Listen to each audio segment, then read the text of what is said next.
everybody, welcome to episode 3 of We Shall Talk, a micro podcast. I am full of excitement and jitters because I don't usually do this. I don't usually record the intro for the podcast just before I'm about to interview the guest of the episode. But here we are. That's what I'm doing because I got ready very fast and now I have time to kill. So we're gonna sip the tea and we shall talk. Okay, so before we get into the special guest for this episode, I'm going to talk really quickly about my time in Toronto for the Masquerade Ball. The Obsidian Masquerade Ball, I should specify. It was incredible. You guys saw like my content, like all the fun stuff that we did. We got to see Luke and Yaron twice. I saw them at the Social, which is a like round table type of talk show, and I was in the audience for that, which was really nice. It was super intimate, and it was like waved at them, they waved at me. It was nice. It was lovely. And then obviously you guys know, you knew I was on a quest to find a dress, and I did after the recording of the Social. Thank goodness. Went to Fitzroy Rentals and found a dress. It was one of my top choices, so thank God it fit. It fit. Yeah, it fit. I'm not going to get into that. I'm just picky about the way things fit on me, but it was fine. It looked great. And I felt like a princess. And that day was crazy because, I had to travel from Ottawa to Toronto. Before leaving for Toronto, though, I watched episode 2. After finding my dress around dinner time, watched episode 3 in the hotel. We were staying at the Fairmont, which was incredible.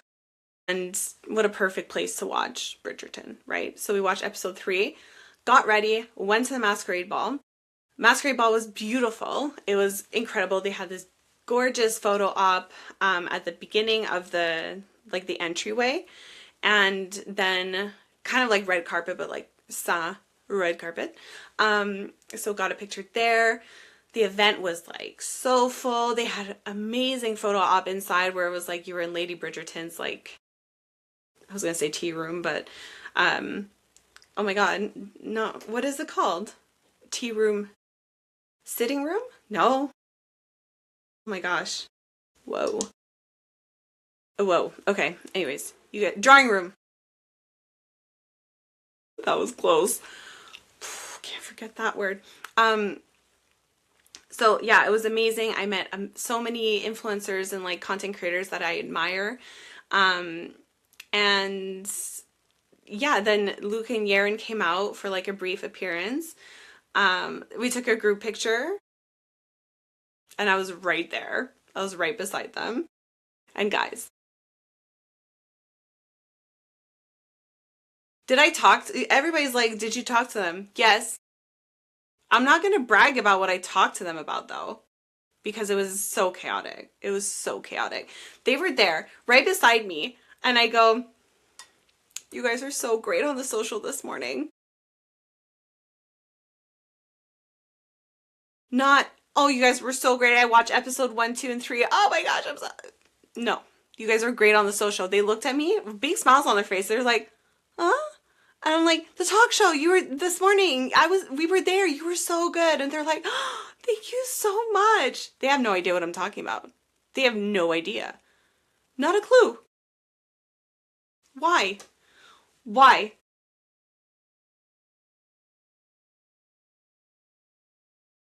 I found myself much improved from my last Bridgerton event in 2024. I was like on top of the content. I knew all the things I want to hit. I knew all the content I want to take. I was ready if I had a chance to like do a quick little interview. I still need to work on my spontaneity. Okay? I was ready with a mini mic if I had the chance, but that I should have known. That's not the vibe. That's not the vibe. It's an in and out appearance. I was ready for a potential red carpet interview situation, not for a, hey, while we wait to take this picture, I love your work on Bridgerton. You guys are great on the social. If that is not the most Canadian mom thing to say ever, I don't know what is. But anyways, got to talk to them. They smiled at me. They liked it. I photobomb, chaotic picture in the background. There were wins everywhere. It was great. It was fantastic. I'm so grateful. Went back to the hotel room afterwards, just skipped on up and watched episode 4. Howled at midnight. Had a little like birthday treat because it was my birthday. And then went to bed. And it was great. It was amazing. I'm so grateful for the opportunity. Like, honestly, 10 out of 10. It was great. It was amazing.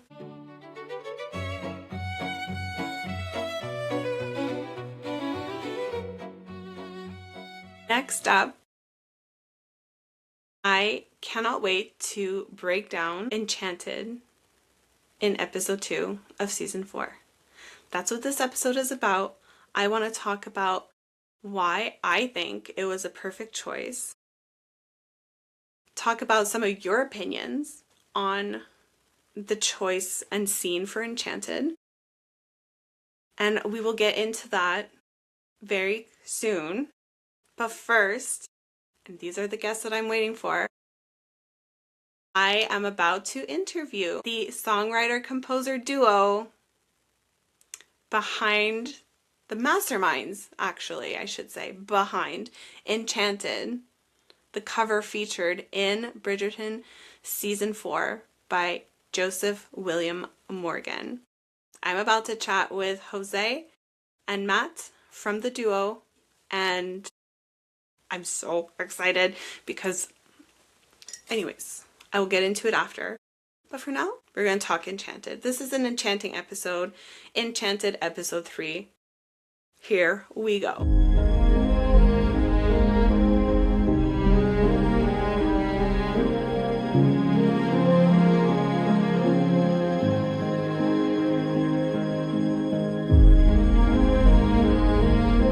I am so pleased to welcome Joseph William Morgan, the incredible composer-songwriter duo, including Jose and Matt. They are the immense talent behind the orchestral cover of Enchanted by Taylor Swift, and we've come to adore and love it, and it's now featured in Bridgerton season 4. So welcome to the podcast. Thank you for having us. We're excited to be with you. Absolutely. Amazing. So I truly cannot overstate how excited I am to have you both on the podcast today, truly. Earlier this week, I came across your super fun tutorial on how to get your music featured in Bridgerton. Yeah. And I would love to break that down. So Okay. if we could do it in like 2 parts. So the first part, you guys spoke about like the beginnings of your career and starting a band together. So can you tell me about that? Yeah, definitely. Jose and I met in 7th grade, and we started a band in 8th grade, and then we were in that band until we were 23 or 24. Yeah. It's called Divided by Friday. We were like a pop rock band. We were playing the Warped Tour, touring all over the world, and we wrote songs for 10 years, and we really were sure that that was going to be our job. Yeah, that was it. It was. We were all in on that from 8th grade, and then when we finally kind of closed that chapter, we moved to Los Angeles. We started writing music for other artists and kind of thinking we might start a new project, and then we kind of fell backwards into writing music for movie trailers. And so, because we kind of were developing so many different projects, we thought it'd be a good idea to release our more orchestral music under a made-up name that's a combination of our 2 names. And then that was kind of got away from us. Yeah, exactly. It really got away from us. And any meeting that we take, people think we are representing Joseph William Morgan. And they're like, when is Joseph going to come here? When are we going to meet him? We're like, no, actually... I hate to disappoint, but it is just us, and it's a make-believe name. And even still, we get messages to Joseph all the time. Even like on our Instagram, where it's the picture of 2 of us, people will say, Mr. Joseph William Morgan. Yeah. It's really funny. But yeah, the Divided by Friday chapter of our life was a very big, all-encompassing part of our life. Like, from middle school until Yeah. adulthood, like it was everything, and we thought it was going to be everything yeah. for a very long time until we fell backwards into doing something else that was fun and just actually made money. Made money. It was totally different, and that's been. But we did kind of always have our like, even when we were touring, we were programming like these orchestral intros to songs in our live show, and we always kind of had our eye on, oh, one day we'll start scoring TV shows or films or video games, whatever, and we just thought that was like, oh, we'll do that one day in the future, and then it kind of rapidly became like became our career. Yeah. And we were just thrust into it, and 10 years later, I finally feel like we kind of know what we're doing a little bit now. It still feels like, even though we do the work and like we have kind of like a protocol we follow, anytime it works, it's like, I can't believe they fell for it. I can't believe that actually worked. It actually worked. Like, we feel like, I mean, we have the greatest jobs in the world. We're so lucky. It's a dream to be doing this, but we still just feel like, oh gosh, how are we getting away with this? I hope we're getting this right. And so that's what's been cool about like the past week is the response to Enchanted. Even when we released it a few years ago, that response was so good. And then, I mean, it's just been at a whole new level the past week, as you know. Yeah, that's amazing. I love that. And it's funny because, like, you can sometimes think, oh, I've got it. This is what I'm going to be doing. Yeah. And then you have to pivot. And sometimes you look back and you're like, well, that kind of worked out. And you're making money now, so that's great. Yeah. It feels weird, too, because, like, people are like, how did you do this? Like, when anyone asks us that question, and it's always, like, accidentally. I couldn't replicate it if I wanted to. I have no idea how it happened. That's amazing. And so it was, and correct me if I'm wrong, it was July 5th, 2023 that you released your cover of Enchanted? I'm going to trust that that's the date. That sounds about right. Yeah. Yeah, okay. I went back in the archives, and it looks like that date. The story with Enchanted really is like, the company we work with, our publishing company, had provided music for Bridgerton for a few other seasons, and we were aware of like what was going, like the string quartet covers, like obviously that's so well known, it's become such a known thing, and we were just kind of like, kind of thinking Bridgerton, but also just in general like, oh, that concept is cool. What if you did it with a whole orchestra instead of just like a string quartet? And Enchanted was a song that has always been like my favorite Taylor Swift song. And I thought you liked it. Yeah, I've always loved it. Yeah, that I had in my mind, I was like, I think Jose really likes that one. And we also did kind of have the foresight of knowing that Taylor Swift was re-releasing her albums. We're like, oh, Enchanted will become, even if Bridgerton doesn't take this, Enchanted will become popular again when she re-releases her album. Yeah. And so we just held it, like waiting to see when she was going to re-release her version of Enchanted. And then, because we knew like Enchanted would kind of be talked about again, what's the word? Yeah. It would be being talked about again. What am I trying to say? It would be in the conversation again. And so we held on to it for a while. We did also get a no from Bridgerton for season 3. We had no idea that this was like considered the theme song like at all for these characters. And so then when everyone started commenting like, oh, this would be perfect for the next season, we were like, yeah, maybe, we'll see. And in hindsight also, like, we had it ready to go kind of in the middle of the season, so it would have been way too late in the process for it to have ever worked. So that was when we got the no, we're like, oh, we tried. Like it got sent to them, they didn't want it. Maybe it'll land somewhere else. But then the response online, I mean, when we first posted it, if it had gotten 1,000 views in the first day, we would have been like, cool. Yeah, that was the first TikTok. Yeah, it was the first. We made a TikTok to post that. Okay. And then we got like 1 million in the first day, and we were like, oh, there might be something here. And then we were like having to figure out how to make TikToks all of a sudden. But yeah, it was very. I think this ended up being the best way possible because it really took on a whole life of its own because of the fans. And we got an email in May of last year that was like, hey, I think this is going to be in the new season of Bridgerton. And we were like, oh my gosh. Yeah, and I mean, they pretty much they did confirm that the way that they found it was through the fans. Oh, yeah. Directly from people online saying, you've got to use this song. Yeah. And he literally said, like, okay, like, enough people have said I've got to use it that I'm going to use it. Yeah. Oh my gosh, that's amazing. It's so funny. Like, you've answered so many of my questions. We just don't stop talking. Yeah.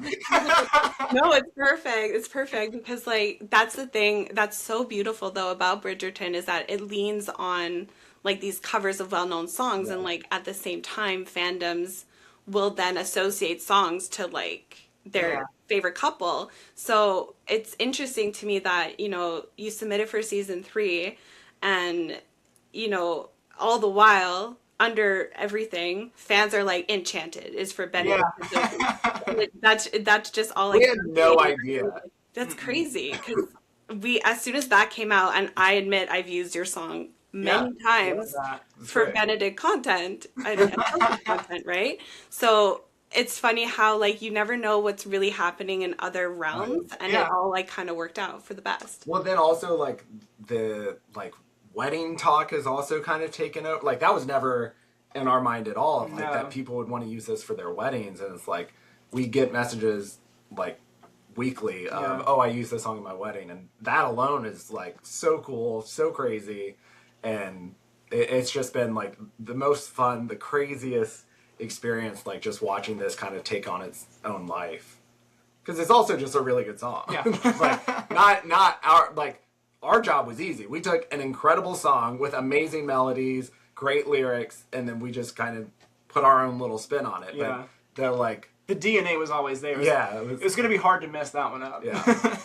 Right. But then I saw that you guys were doing, like, for the recording of it, you guys were going, or it was working out overseas in Europe where it was recording. Like, how did that all work out? So we recorded it remotely, and we've worked with this orchestra 5 or 6 times now, where we're able to be here and watch it live as it's happening. It's coming out of our monitors in the studio. We can give notes on every take. They video it they send us all these camera angles, and then so we're able to edit it all together ourselves. But it's really, I think, like, COVID kind of introduced this idea, like, to the masses of being able to work remotely with orchestras overseas. And this Budapest orchestra we've been working with has just been incredible. And that was I think the second or third session we had done. It's been a game changer, really, because oh my gosh. I think we recorded that. If it was out in July of 2023, I believe it was like December of 2022 that we were recording it, and I had a 2-month-old baby then, so, like, it would have been impossible for us to go anywhere. And his wife was pregnant, so, like, having that be an option to have live strings with you know, being able to kind of have the baby in one arm or watching, like, that was definitely a game changer. That's amazing. Oh gosh, what a whirlwind that must have been. But and, like, now, well, I guess we can go back a few weeks.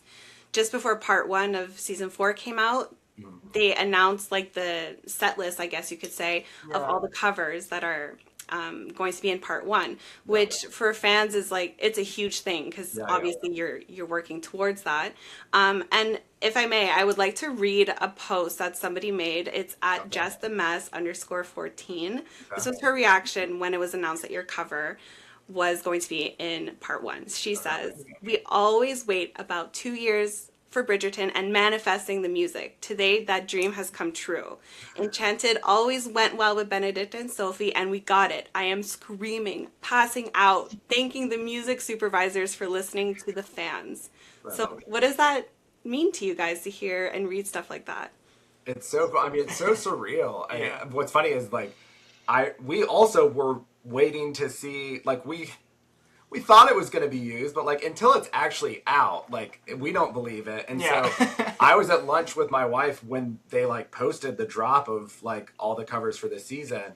We had just sat down. I was like, hold on, I can't eat right now. Like, this is, I have to repost this. It was such a big deal for us too. But yeah, I mean, I feel like we've always been, like, adopted in a way by this Bridgerton fan base. It's been so cool. Like, it's such a warm reception, and I mean, we feel so lucky to have just fallen backwards. And, like, again, we didn't know. Like, we chose Enchanted because it's a song we love. We love working on songs that just we love.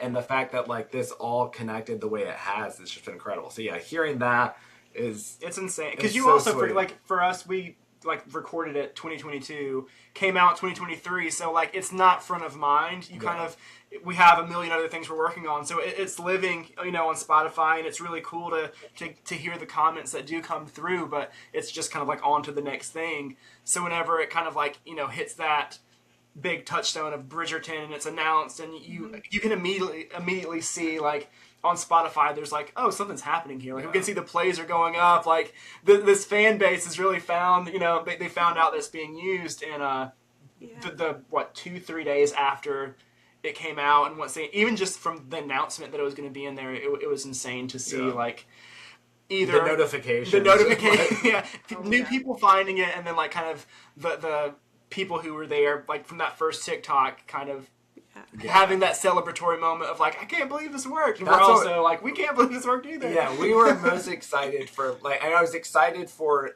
fans of the show to hear it and see it for the first time, but like the day one TikTok crowd that like knew it and had been commenting for years. Yeah, like that was what we were most excited about. It was like that Just the Mess comment. It was just like waiting for feeling like the ultimate deliverance for fans is like so cool. Yeah. And that's the thing, like they could have heard, oh, you guys like Enchanted, like let's do something and make it our own. But like to stick to, you know, the original inspiration and like to elevate that version. Which is honestly like, we in our minds just assumed like anybody involved with the show is like insulated from all of the online chatter. And if they did hear it, that like, they would just go to maybe some of the usual suspects and have an Enchanted cover made. And also, like, there was one article where they were talking about ours is a full orchestra cover, and typically they are the quartet covers. So we thought that was a cool thing, but it almost worked against us. Fortunately, like, they let us in with it. But it would have been easy to get a string quartet version of Enchanted. So, like, I think that's a testament to the fans. And literally, it sounds so cheesy to say, but it is literally because the people who liked the song kept saying, like, please use this, please use it, where we literally owe it to them that, you made them notice it, and they used it. So it's kind of incredible. So that's honestly so inspirational and really heartwarming for fans to, like, know that, you know, we're not just talking to a void. They're listening. So let's talk about a little bit the moment that the song does appear in episode 2, assuming that you guys have watched it probably more than once. So the moment that I've personally heard the cover, when Sophie was like peering through the doors, looking at Benedict, my heart literally skipped a beat, and like my eyes like started tearing up because like so many others, I assumed and would have envisioned this song to be like in the Masquerade Ball. You know, that's what we were. Like, oh, I bet it'll be that. Right. Yeah. And that's what that's like canon. That's what people assumed. So immediately you're like, the wheels are turning and you're like, what is happening here? Why is it playing here? But like the song itself, like the lyrics, it speaks to like longing and like hope and the roller coaster of emotions that would have happened after that masquerade dance. So for me, in retrospect and in watching it, I thought it was perfect. So what went through your mind when you guys were seeing it in this moment in particular? Initially, I was like, that's not what I was expecting.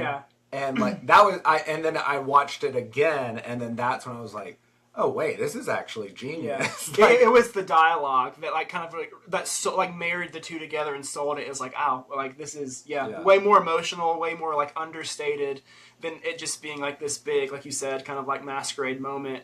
It made it, I feel like, hit you a little bit harder. Hit a little bit harder. Yeah, that's what's so genius about it is it would have been easy. It would have worked as just like background music at a masquerade ball, but it's so devastating the way that it's used. That I hadn't. Again, it's like I hadn't thought about it for wedding talk. I didn't think about it in like how devastatingly. It's almost like the music supervisor's really good. Yeah, it's like that's what he's doing or something. It's almost like it's their job. Yeah. It was so genius. And Justin, the music supervisor, did beforehand. He said, I'm excited to hear what you guys think of how we used it.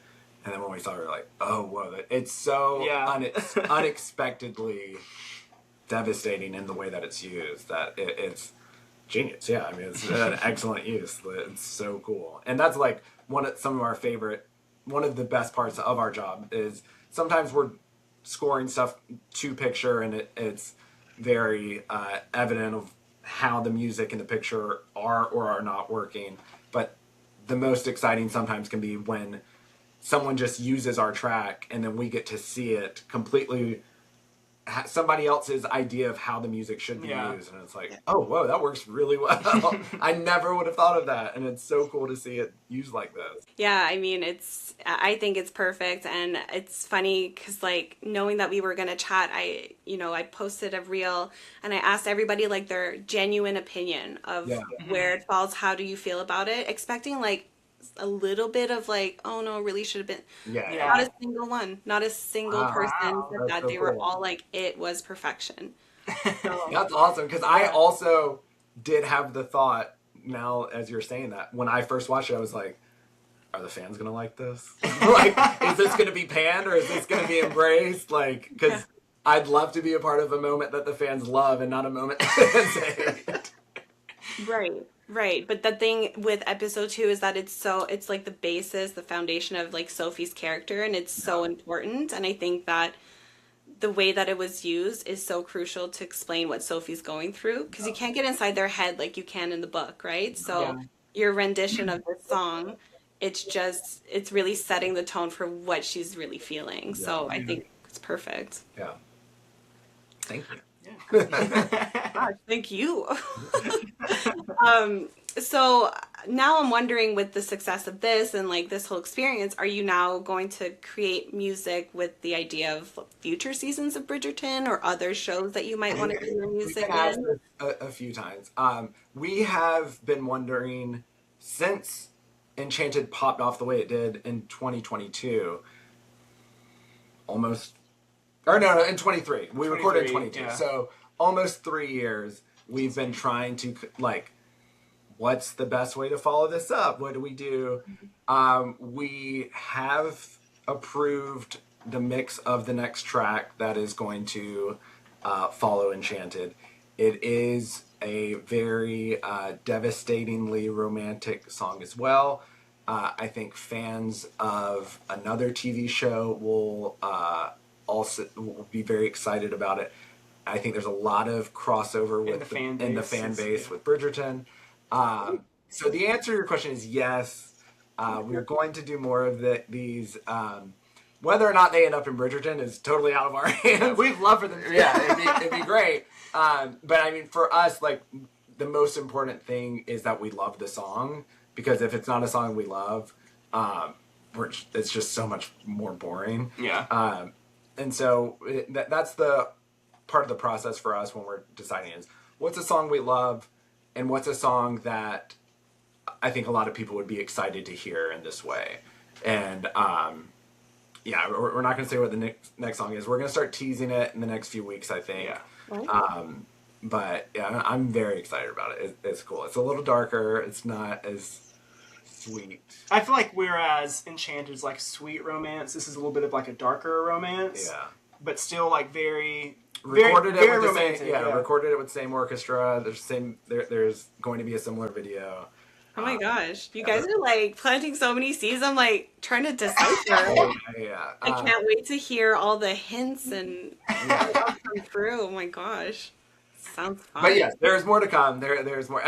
Unfortunately, or fortunately, we work with so many different genres and on so many different projects. Unfortunately, the most recent project we released before this is like some music we did for Call of Duty. That's like a Halloween hip hop album. And so it's not like the most like.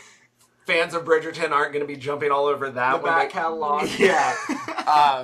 But yeah, there's more to come for sure. Especially, I mean, I feel like it'd be dumb not to. Yeah. And it's very much made with the fans of Enchanted in mind. Like it makes sense. It's not like a complete departure. It's just kind of like another step, in that direction. It is not a Taylor Swift song. Also. Yeah. Okay. Fair enough. Yeah. You perfected it. It's fine. Well, that's really exciting. I'm sure, what's great about the Bridgerton fandom and like similar fandoms is that, it does cross over to different, Yeah. series, whatever it may be. So I'm sure that we're all going to just follow along on the journey. And I'm definitely going to be plugging your Instagram, getting it out there as Yeah. much as I can. So Thank you. yeah, thank you guys. Honestly, like those were all my questions, and it was Yeah. amazing to chat with you. And like, I don't think I'm gonna edit a podcast episode faster than this one to get this out because you deserve all the flowers. So congratulations. Thank you so much. It was fun chatting with you. And, Absolutely. just like a big thank you to everybody watching this that's been listening to the song and all the Bridgerton fans. Like literally, the song was in the show because of you. So thank you. And all the sweet words and comments, and it's been so cool and so crazy, and we appreciate it all so much.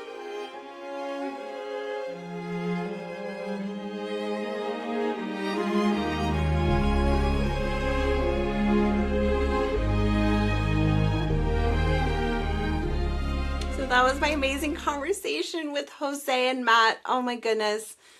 They were so kind. They gave me so much information and love for the fans, for you guys. So I'm just so grateful to have all of this information to give to you because Enchanted happened because of you guys, of us, of the love that we had for this version of Enchanted. It is so inspirational, the journey that they've been on. And honestly, like, I was gonna come on here and like explain like why I think that Enchanted is it is. And we talked about it together. So I don't feel like there's much more to add. There's not a single person in my comments from the reel that I posted the other day that had anything bad to say about the positioning of Enchanted in episode 2. I think it's because I had come across a few like really big influencers who were like livid about the placement, but I think that they're just missing the mark. They're just missing the point. And Enchanted inherently is a song, and I mentioned it earlier, it's a song about longing, about wondering, not knowing, are you thinking of me the way I'm thinking of you? Did it mean the same way to you that it did to me? And there's just so much of the storyline of this amazing thing happened. It was so incredible, so magical, but like, was it just that moment? Or is there something more here? And like, the part about where she says, look at how kind he is to her. That is the moment that the song just made sense to me. And somebody else had mentioned it in one of the comments from Benefi_Pi, which the perspective is everything to me. And I'm just going to read it out because I think it explains it perfectly. They say, it has grown on me. The first time I saw it, I thought, this seems a random scene to add in the fandom's most anticipated song for these two. I expected it to be the soaring soundtrack of their masquerade dance, but watching it several more times since, I think it was cleverly and perfectly added to this scene.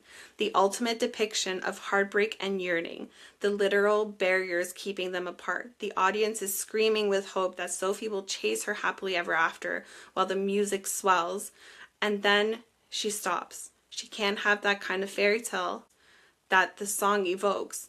It's all just a fantasy, and she must stay rooted in reality. It's gut-wrenching, and I love it. I have chills just reading that because it is so that.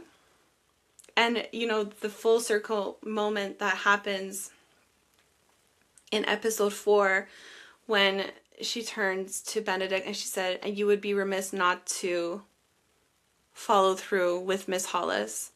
She is the perfect fantasy. And it's just heartbreaking that Benedict is in a position to find himself in a fantasy world because of his station, because of where he is in like the grand scheme of things. Sophie doesn't get that, and that's what she's realizing when Enchanted is playing. She just doesn't want to admit that she could potentially experience that fantasy and that dream and that enchantment. She had it for one night when she was Lady in Silver, and she just refuses to acknowledge that she could potentially have it any other time. And I think that that's why Enchanted is perfect. And somebody else's comment I think is worth reading as well. This is from notyourcoffee_. They say, I think it was the perfect placement. We've imagined Enchanted as a big ball gown song with lovers exchanging glances across a room because of how it sounds and Taylor Swift's performance of it. The fact that the exact instrumental part at that moment would ideally be the words, "This is me praying that this was the very first page, not where the storyline ends." It's so apt for them. For once, Ben's search has moved a step closer and he's landed within feet of the woman who enchanted him. And Sophie is literally enchanted that he actually came and that he's kind towards Posey. And there's one last one. Okay, this other comment I love. ABCDEFGH Bridgerton says, for me, it highlighted the moment Sophie knew she truly loved him because she truly saw him. She saw through the door of society, through the facade Benedict played off, and straight into the deep waters of Benedict. It was beautifully done. So good. So good. Honestly, I'm just going to post my favorite comments on Instagram because it's so everything. I was expecting some pushback, but everybody loved it. We're same page, you guys. So yeah, ultimately it was such a great conversation with Jose and Matt, and honestly I can't wait to talk to more people. Oh my gosh, everybody is making such great choices this season. Everything is going so well. Minus Benedict. We're gonna work on him. Be my mistress. Oh my god, my dude. We knew that was coming. Redemption right here. He's coming. He's gonna come. It's fine. So yeah, anyways, that was my Enchanting episode 3. So unreal. Without spoiling too much, I do have some other guests scheduled in that I'm interviewing after part 2 comes out. So stay tuned for those announcements. And also I still have part 2 of my conversation with Strings from Paris, and they've got some fun stuff to say, and I'm just gonna leave it at that. So much more to come. Thank you guys so much for tuning in. I'm so grateful for you guys for listening, for watching, for liking, commenting, sharing, and yeah, I can't wait to see where this is gonna go. And yeah, part 2 is coming, guys. Part 2 is coming. All will be well. In the meantime, I'll be here with you guys, professionally fangirling by your sides.